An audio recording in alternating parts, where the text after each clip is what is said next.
capítulo 22 de Lucas, vamos começar lendo versículo 7 até o versículo 12. Diz-nos assim a palavra de Deus: Chegou, porém, o dia da festa dos pães asmos, em que importava sacrificar a Páscoa, e mandou a Pedro e a João, dizendo: Ide, preparai-nos a Páscoa, para que a comamos. E eles lhe perguntaram: Onde queres que a preparemos?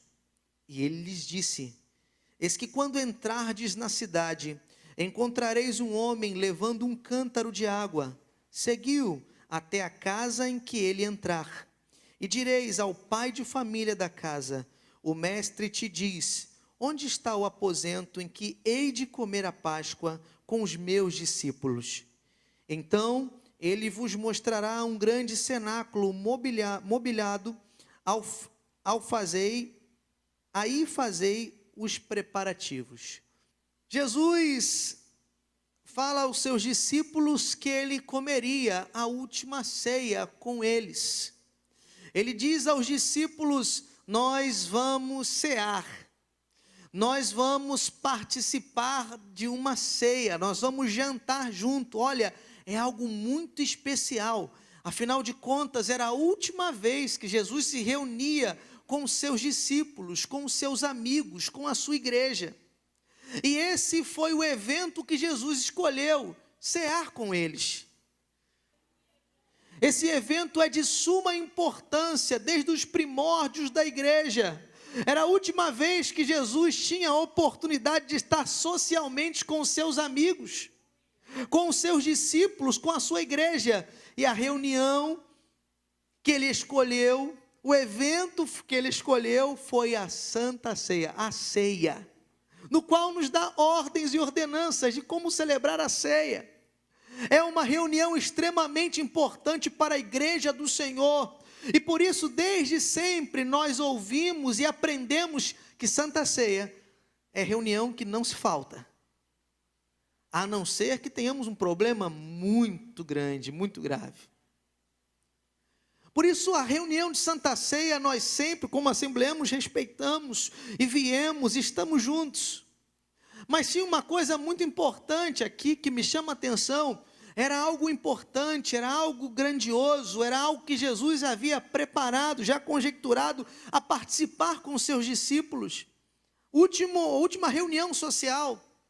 Aí os discípulos perguntam para ele: vai lá e prepara a ceia. Aonde? Como? Né? Cadê o recurso? Como é que vai ser? Como é que é esse negócio? Ele: olha, vocês vão na cidade. A primeira pessoa que vocês verem passando, vocês sigam essas pessoas aí. Sigam. E chegando lá, a pessoa vai estar pronta a nos receber. Com isso eu entendo duas coisas. Deus tem seus canais. Deus tem pessoas que são sensíveis à sua voz todo o tempo. E existem pessoas, irmãos, que nesses últimos dias têm perdido a sensibilidade de escutar a voz de Deus. Deus quer usar a sua vida. Há pessoas à sua volta que precisam de uma palavra de Deus. Deus está colocando uma palavra no seu coração. Deus está colocando uma palavra nos seus lábios. Deus quer usar você para ser providência para aqueles que estão à sua volta. Jesus sabia que sempre há homens e mulheres dispostos a ouvir a voz do Pai. Eu quero nesta noite dizer: Senhor, eu estou disponível, usa a minha vida, usa a minha vida. Às vezes nós queremos providência para nós, mas Deus muitas vezes quer nos usar para ser providências para outro. É maravilhoso quando você sabe que Deus tem misericórdia dessa pessoa, de nós, pecadores, miseráveis, e por a sua graça, pelo seu amor e pela sua misericórdia, Ele continua usando homens e mulheres que estão dispostas a ouvir a voz de Deus. Aquela santa ceia aconteceu porque havia alguém disponível para Deus. Alguém que ele usou para preparar, para emprestar a sua casa, para mobiliar, para preparar tudo para que Jesus viesse. E hoje eu quero chamar a sua atenção, meu irmão, para isso. Deus, nesses dias difíceis, os discípulos não sabiam o que fazer, aonde seria, como comprariam, mas Jesus já tinha preparado os seus vasos para que a providência chegasse. Então, primeiro, os discípulos aprenderam que sempre há pessoas disponíveis para Deus. Eu quero perguntar, você está disponível para Deus? Você está preocupado demais com as suas coisas, com as suas contas, com as suas finanças, com a sua família, com a sua faculdade, com a sua isso, olhando muito para dentro de você, eu. Jesus está te chamando para levantar os seus olhos e ver que os campos estão brancos. Ele ainda conta com você, Ele ainda conta com seus vasos. Ele está procurando pessoas disponíveis para Ele nesses dias. Que nós possamos dizer: Senhor, eis-me aqui. A ceia aconteceu porque havia pessoas disponíveis, e só virão mais pessoas para participar do corpo e do sangue de Cristo, se houverem crentes disponíveis a romper as barreiras de Satanás, resgatar aqueles que estão nas trevas para a luz de Cristo. A Santa Ceia só acontece, essa reunião se repete há mais de 2000 anos, mês atrás mês, porque há pessoas disponíveis a dizer: Senhor, eu vou pregar a palavra, eu vou preparar a ceia, eu vou ganhar almas, eu vou falar do teu amor.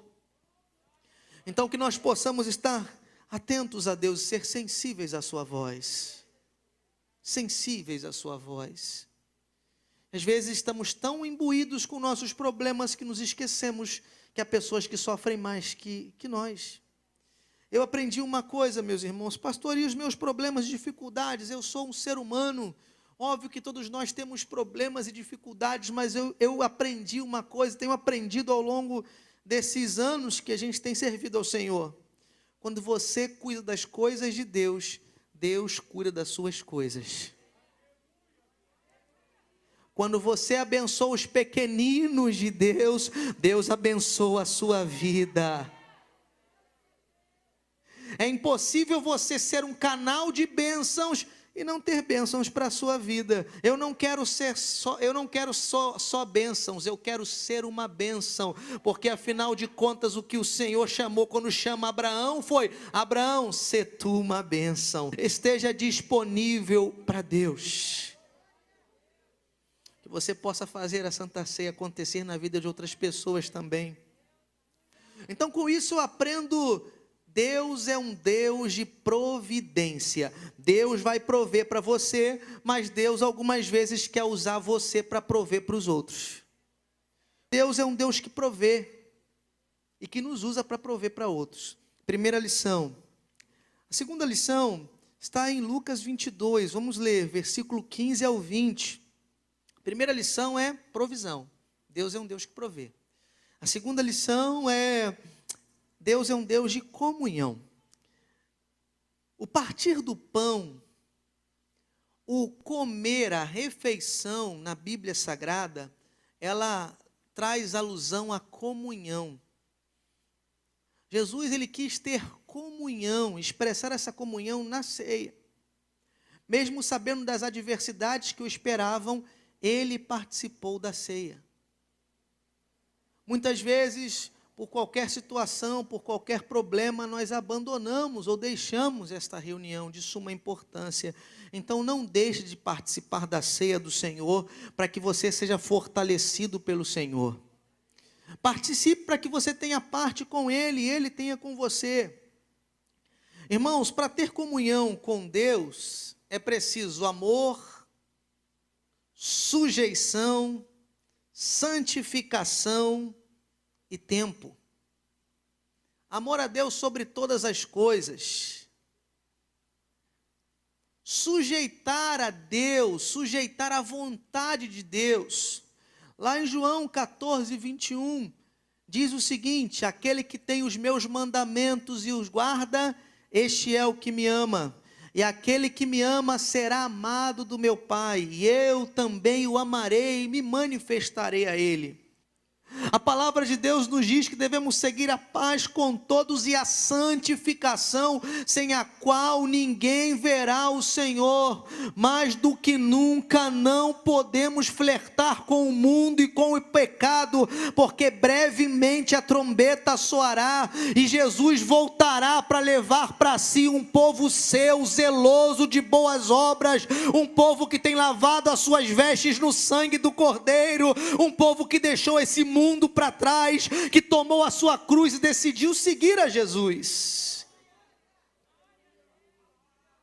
Não podemos brincar com isso, com a seriedade. E se queremos ter comunhão com Deus, precisamos entender que precisamos nos sujeitar à vontade de Deus. Estamos sujeitos a Deus e à sua vontade, aonde Deus me quer. O que Deus quer que eu faça, o que eu fale, aonde Deus quer que eu ande, sujeitar a Deus, porque às vezes há áreas na nossa vida que o Senhor ainda não tem o domínio, o controle. Nós servimos a Deus muito bem, às vezes em uma situação, em uma posição, mas há áreas da nossa vida que o Senhor ainda não tem controle, não porque Ele não tenha poder, porque nós não entregamos nossos sentimentos, nossas emoções. Quantas pessoas, irmãos, que vivem de mentira, quantas pessoas que vivem brigando com um e com outro, quantas pessoas que brigam todos os dias consigo mesmo. A Bíblia nos diz que o Senhor Jesus Cristo veio para nos dar paz, que excede todo entendimento. O pecado está aí, a angústia está aí, a depressão está aí, mas se agarre na palavra de Deus que diz que Ele traz paz ao seu coração. Acredite no poder da palavra de Deus, que Ele pode libertar da depressão, da tristeza, do sentimento, irmãos, de suicídio. Há poder no sangue de Jesus. Ele é poderoso para libertar da depressão, da angústia. Ele é poderoso para controlar as suas emoções. O seu espírito se sujeite a Ele, diga: Senhor, eu não consigo, mas eu sei que o Senhor é forte, trabalha em mim, arranca do meu coração tudo que não provém de Ti. Que nós possamos estar, irmãos, sujeitos à palavra de Deus, à vontade de Deus, santificando a nossa vida. A Santa Ceia fala de comunhão com Deus, mas também fala de comunhão com o nosso irmão. Porque se não temos comunhão uns com os outros que vemos, como podemos ter comunhão com aquele que não vemos? E para ter comunhão com o irmão, é preciso, irmãos, amor, perdão, atenção, tempo. Para ter comunhão uns com os outros, precisamos disso. Eu não quero falar só sobre problemas, que você não tem comunhão com a pessoa que está do seu lado porque você teve problemas com ela. Hoje a gente não quer falar sobre isso. Mas eu quero falar que às vezes a gente não tem comunhão uns com os outros, estando na mesma casa, porque nos falta tempo. Vamos tomar cuidado com as tecnologias que estão em nossas mãos, que nos permitem, e para mim é um erro, estar conectados 24 horas por dia. Irmão, chega em casa, por favor, vamos combinar, eu preciso, você precisa, nós precisamos deixar de lado o celular. Ah, mas eu tenho grupo aqui e estão falando comigo. Irmãos, mas lá na tua casa, às vezes você está em casa, mas resolvendo um problema aqui, um problema aqui, um problema lá, um problema cá. Você tem mais comunhão com quem está do outro lado da tela do que quem está na sua casa. E a gente precisa falar de comunhão dentro da casa, da família. Então, em nome de Jesus, comunhão requer tempo de qualidade. Então é preciso preciso tempo de qualidade dentro de casa. E tempo de qualidade dentro de casa não é possível ter conectado 24 horas por dia. Desconecta, desapega um tempo e vai sorrir com os filhos, vai sorrir com o esposo, vai comer um cachorro quente, vai brincar de alguma coisa, vai ver um filme junto, mas às vezes fica cada um no seu mundinho. E eu já vi casas que as pessoas, para se comunicar, a comunicação é melhor via WhatsApp. Está um na sala, outro na cozinha. Aí a esposa diz, vem almoçar. Porque se ela gritar, ele não escuta. Mas se ela mandar uma mensagem, piriririm, aí ele olha, almoço na mesa. Santa Ceia fala de comunhão com o Senhor, mas fala de comunhão entre nós. E hoje eu não estou falando só para os problemas. Nós sabemos, se alguém fez algo contra nós, devemos perdoar. Mas precisamos dar atenção à comunhão dentro de casa. Porque às vezes há famílias debilitadas. E não adianta nós ganharmos o mundo inteiro e perder, né, a nossa alma e perder aqueles que estão lá dentro. A nossa primeira igreja é a nossa casa, é a nossa família. Então dedique tempo e tenha comunhão com os seus. Porque assim você vai refletir, a sua vida vai falar de Cristo, sem que você precise abrir os seus lábios. Teve um grande pregador que dizia, fale de Jesus todo o tempo, se for preciso, pregue. Porque nosso testemunho, nosso caminhar, ele fala mais alto que as nossas palavras. O que fazemos fala mais alto do que as nossas palavras. Então viva o Evangelho, viva Cristo, e as pessoas vão ouvir o que você fala, porque vai testificar com a sua vida. Então que nós possamos ter comunhão uns com os outros, ter comunhão com Deus. Abra sua Bíblia em Lucas, capítulo 22, versículo 21 e 22. Diz-nos assim, Lucas 22, 21 e 22. Mas eis que a mão do que me trai está comigo à mesa. E na verdade o Filho do Homem vai, segundo o que está determinado. Mas ai daquele homem por quem é traído. Entenda uma coisa, ninguém engana Jesus. A terceira lição de Jesus foi essa. Havia uma pessoa que há muito tempo seu coração já não estava mais com o mestre. Havia dentre os 12 que o próprio Jesus escolheu, um deles que o seu coração, a sua mente já não concordava mais com os ensinamentos de Jesus. Mas ele estava ainda no meio deles. Ele estava ainda no meio daqueles que andavam com Jesus, mas o seu coração estava longe dele, a sua mente estava longe dele, o seu pensamento estava longe dele. E Jesus permitiu que ele estivesse ali. E às vezes há pessoas que pensam, mas Jesus está permitindo todo esse tempo. Uma vez eu fui pregar para uma pessoa, não era crente, e ele disse para mim, Jesus me ama, pastor, Jesus me entende. Uma pessoa que tinha uma vida muito promíscua, me ama e me entende. Eu falei, sim.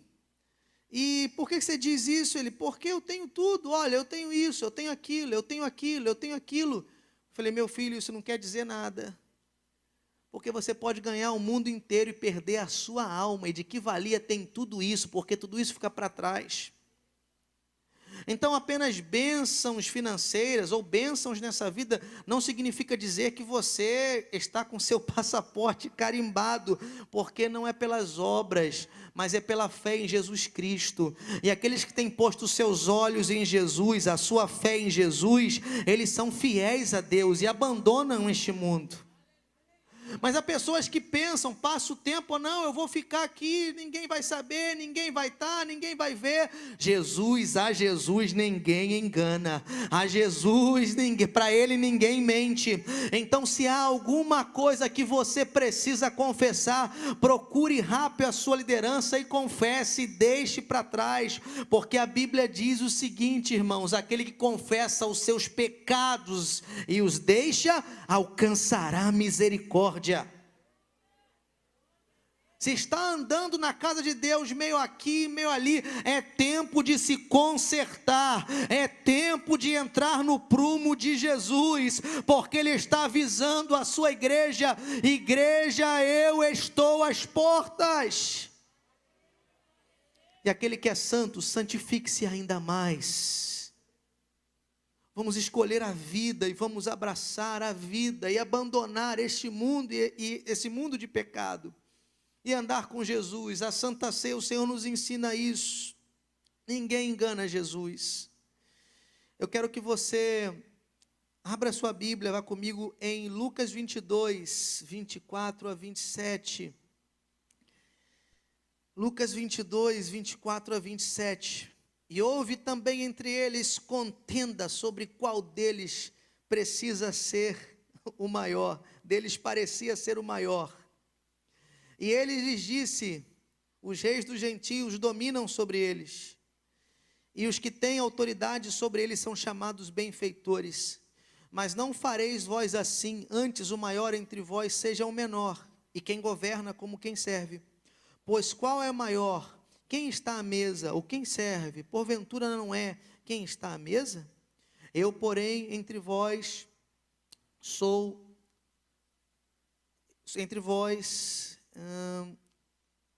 e vós sois o que tendes permanecido comigo nas minhas tentações. Só até o 27. Jesus ensina como devemos servir a Ele. As pessoas estavam brigando, os discípulos estavam brigando na última ceia, Jesus falando: olha, eu vou ser tomado, vão me levar, vão me maltratar, eu vou ser crucificado. Jesus estava ali abrindo o coração na última reunião com eles. Jesus estava falando, passando instruções para eles: olha só, gente, vão tomar, vão me levar, vão me bater, vão me crucificar. Mas eles estavam brigando para ver quem seria o maior. Jesus estava falando das coisas do céu, mas eles estavam pensando nas coisas da terra. Jesus estava falando das coisas espirituais, mas eles pensavam nas coisas carnais, perecíveis, que a traça corrói, que o ladrão mina e rouba. Jesus estava falando de coisas excelsas, de coisas maravilhosas que Paulo fala, coisas que não chegou ao coração do homem, coisas que olho não viu, ouvido não ouviu, coisas inefáveis. São as coisas que Deus tem preparado para nós. Mas os discípulos estavam brigando, quem vai ser o maior? Se nós formos pegar a sequência cronológica dos eventos, antes de Jesus ensinar isso aqui, ou enquanto Jesus estava ensinando isso aqui, ele teve uma ação também.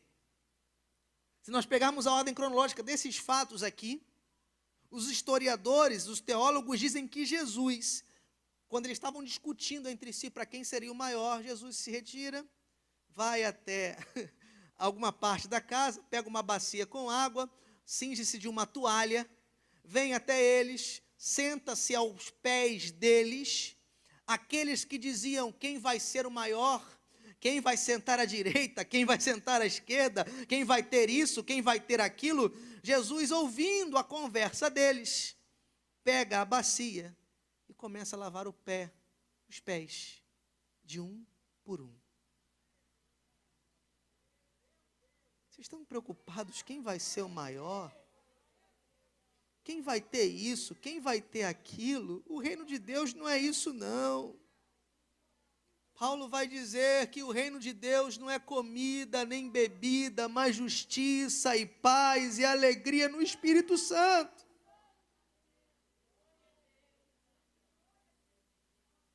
Eu imagino o que passava no coração do mestre, vocês não entenderam nada ainda, gente. Se fosse eu, vocês não entenderam nada. Mas Jesus calmamente, amorosamente, senta aos pés daqueles que estavam brigando para ver quem seria o maior, o mais importante, e começa humildemente lavando os pés um a um. Essa lição é de como devemos servir a Jesus. Seja o menor. Importa que ele cresça e que nós diminuamos.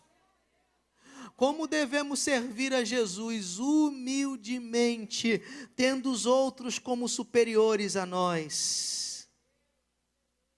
Eles estavam preocupados com coisas que não precisavam se preocupar, e esqueciam das coisas que precisavam pôr a sua mente e o seu coração.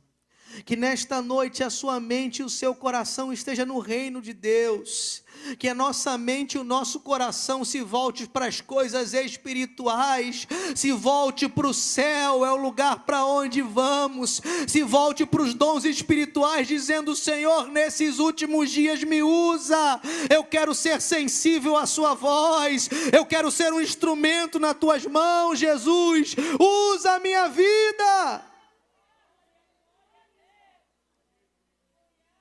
Jesus estava querendo ensinar humildade, sem ambições terrenas, status, poder, fama.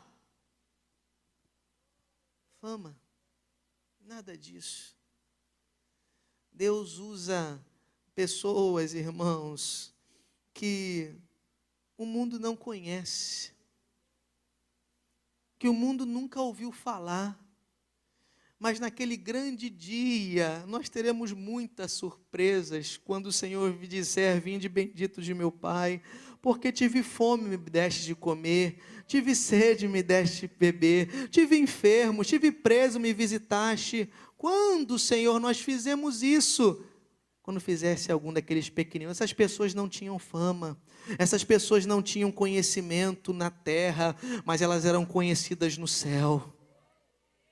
Elas não tinham nome entre os homens, mas elas tinham nome no céu, no livro da vida.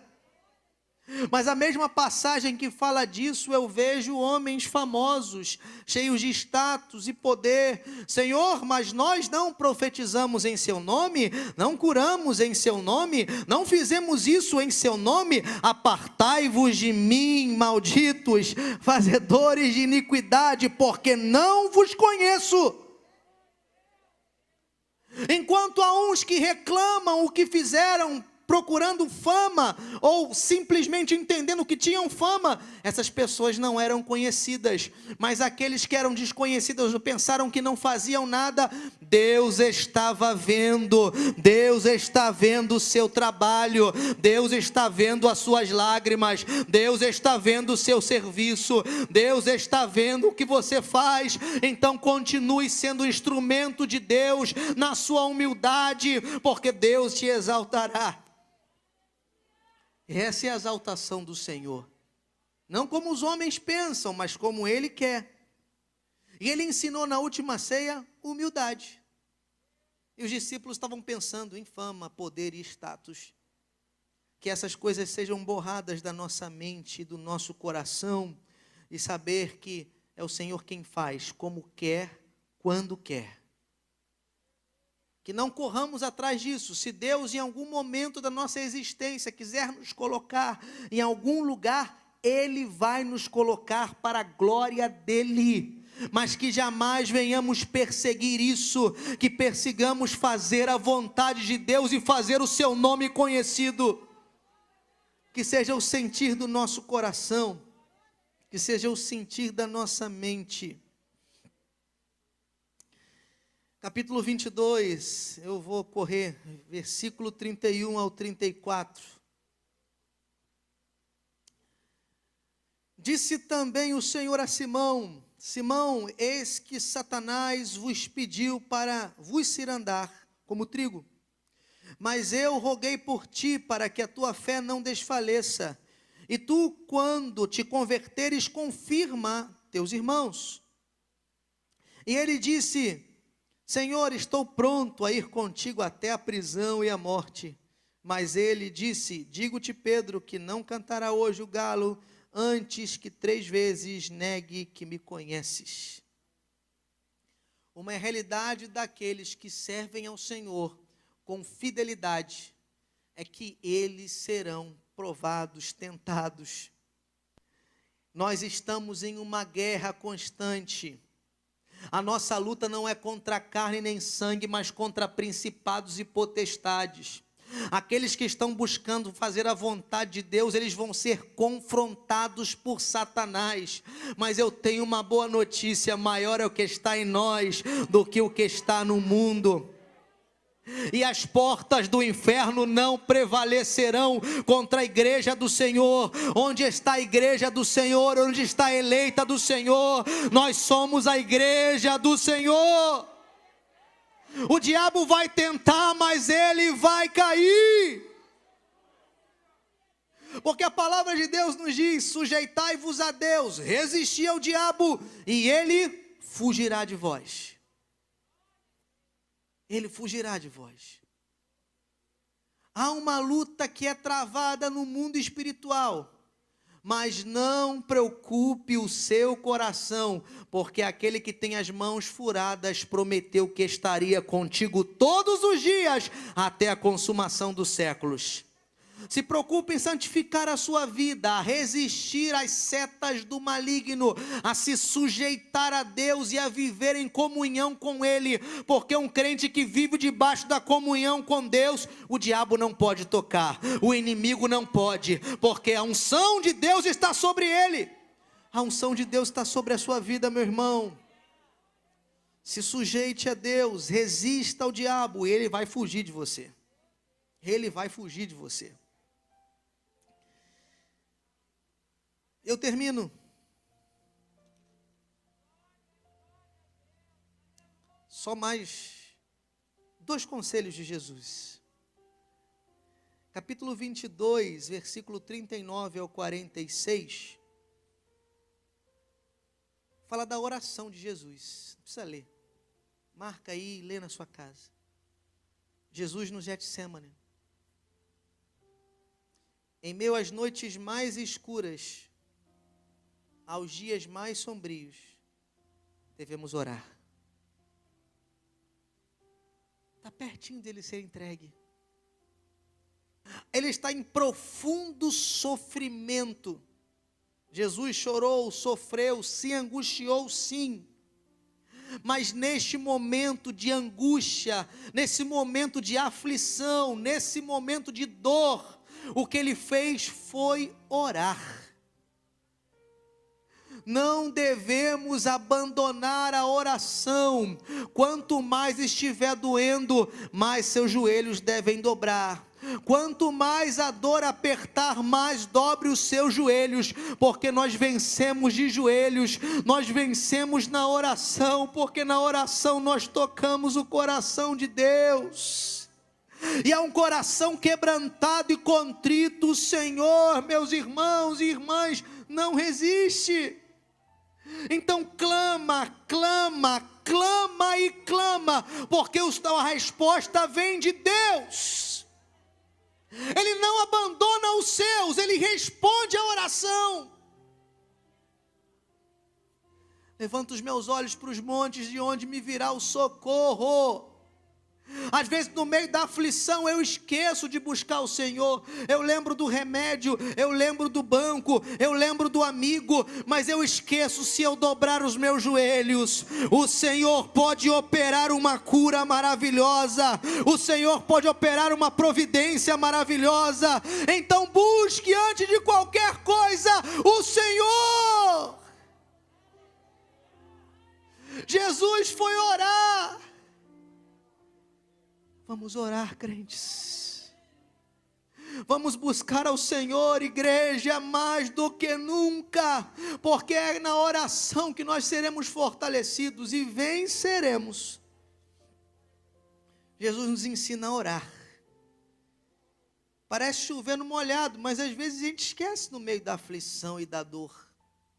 A gente quer compartilhar a dor com todas as pessoas, mas esquece que o Consolador está conosco. Já experimentou entrar no quarto aflito e começar a falar com Deus, com gemidos inexprimíveis, e as lágrimas começarem a rolar dos seus olhos, e você só chora e diz: ai, Jesus. Mas quando você levanta, aquele fardo ficou para trás, aquele peso ficou para trás, aquela angústia ficou para trás, porque não há angústia que Jesus não possa curar, não há dor que Jesus não possa retirar, não há aflição que Jesus não possa, irmãos, fazer cessar. Ora, versículo 47 ao 53 do capítulo 22.